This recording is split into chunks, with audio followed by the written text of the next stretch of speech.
அஸ்ஸலாமு அலைக்கும் and hi friends, எல்லாரும் எப்படி இருக்கீங்க? இன்றைக்கி நம்ம எல்லாருக்கும் ரொம்ப பிடிச்ச ரொம்ப டேஸ்டியான மாங்காய் ஸ்வீட் பச்சடி தான் பார்க்க போகிறோம். ஸோ நம்ம வந்து ஒட்டு மாங்காய் எடுத்துருக்கோம். இந்த மாதிரி மீடியம் சைஸில் உள்ளது இருக்குது பாருங்கள், அதில் வந்து நம்ம ஸ்லைஸ் பண்ணி எடுத்துக்கிட்டோம் ஃபுல்லாத்தையும்.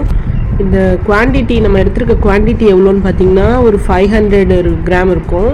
அதாவது ஒரு 1/2 kg நான் சேர்த்துருக்கேன் இன்றைக்கி. இதை வந்து நம்ம இந்த மாதிரி திருவி எடுத்துக்கிட்டோன்னா ரொம்ப ஈஸியாகவே செஞ்சிடலாங்க.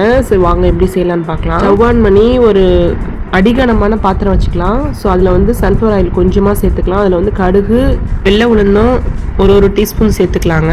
இதில் நம்ம வந்து கருவேப்பிலை சேர்த்துக்கலாம். இதை நல்லா நம்ம வந்து வதக்கி எடுத்துக்கலாங்க. இந்த மாங்காய் ஸ்வீட் பச்சடி பார்த்தீங்கன்னா எல்லாருக்குமே ரொம்ப பிடிக்குங்க. டேஸ்ட்டுமே ரொம்ப நல்லா இருக்குங்க. இதை வந்து ஸ்லைஸ் பண்ணி எடுக்கும்போது ரொம்ப சின்னதாக இருக்குது பாருங்கள், அதில் இல்லாமல் கொஞ்சம் மீடியம் சைஸில் உள்ளதில் செதுக்கி எடுத்துக்கணும். இது எல்லாத்தையும் நம்ம தாளிப்பில் சேர்த்துக்கலாங்க. தாளிப்பில் இது மாதிரி சேர்த்துட்டு 2 நிமிஷம் நல்லா வதக்கி எடுத்துக்கலாங்க. நீங்கள் இது வரைக்கும் நம்ம சேனலை சப்ஸ்கிரைப் பண்ணாமல் பார்த்துட்டு இருக்கீங்கன்னு சொன்னால் ஸ்வீட் எஸ்கேப் ட்ரீம்ஸ் சேனலை சப்ஸ்கிரைப் பண்ணி வச்சுக்கோங்க. நம்ம பக்கத்தில் இருக்க பெல் ஐகானை கிளிக் பண்ணி வச்சுக்கோங்க. நான் போகிற வீடியோஸ் எல்லாமே உங்களுக்கு உடனே நோட்டிஃபிகேஷன் ஷோ ஆகும். வந்து நம்ம மாங்காய் சேர்த்துட்டு இந்த மாதிரி 2 நிமிஷம் நல்லா வதக்கி எடுத்துக்கலாங்க. ஸோ எண்ணெயிலே பார்த்தீங்கன்னா ஒரு 2 நிமிஷம் நல்லா வதக்கணும். ஸ்டவ்வை வந்து மீடியம் ஹைலே வச்சு குக் பண்ணிக்கோங்க.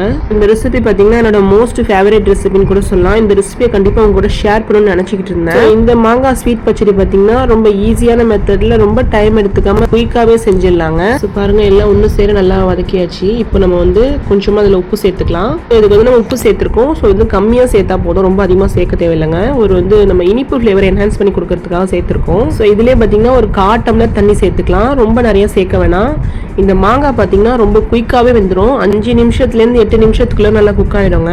ஸ்டவ்வை வந்து சிம்மில் வச்சு இந்த மாதிரி குக் பண்ணி எடுத்துக்கலாம். ஸோ பார்த்தீங்கன்னா இப்போ வந்து மாங்காய் நல்லா முழுமையாக வெந்துருச்சு. இதோட நம்ம வந்து ஸ்பைசஸ் சேர்த்துக்கலாம்.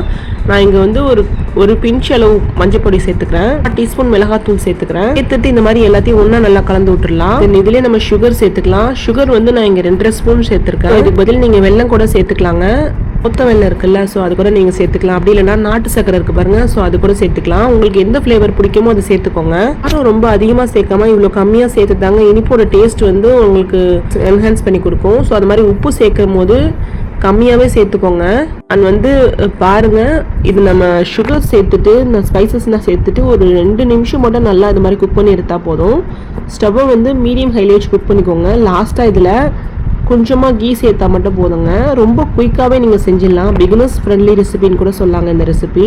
டேஸ்ட்டுமே பார்த்தீங்கன்னா ரொம்ப அட்டகாசமாக இருக்குங்க. கண்டிப்பாக ட்ரை பண்ணி பாருங்கள். எதனால் நம்ம மிளகாத்தூள் சேர்த்துருக்கோம்னு பார்த்தீங்கன்னா புளிப்பு தன்மை ரொம்ப அதிகமாக இருக்கும். ஸோ அதனால கொஞ்சம் சேர்த்துக்கிட்டிங்கன்னா அதுக்கு வந்து தகுந்த மாதிரி கரெக்டாக வந்துடுங்க. இதில் என்ன ஒரு ஹைலைட்னா, ஒன் டைம் நீங்கள் செஞ்சு கொடுத்துட்டீங்கன்னு வச்சுக்கோங்களேன், ரொம்ப டேஸ்ட்டாக இருக்குங்க. நீங்களே வந்து அடிக்கடி செய்ய ஆரம்பிச்சிடுவீங்க.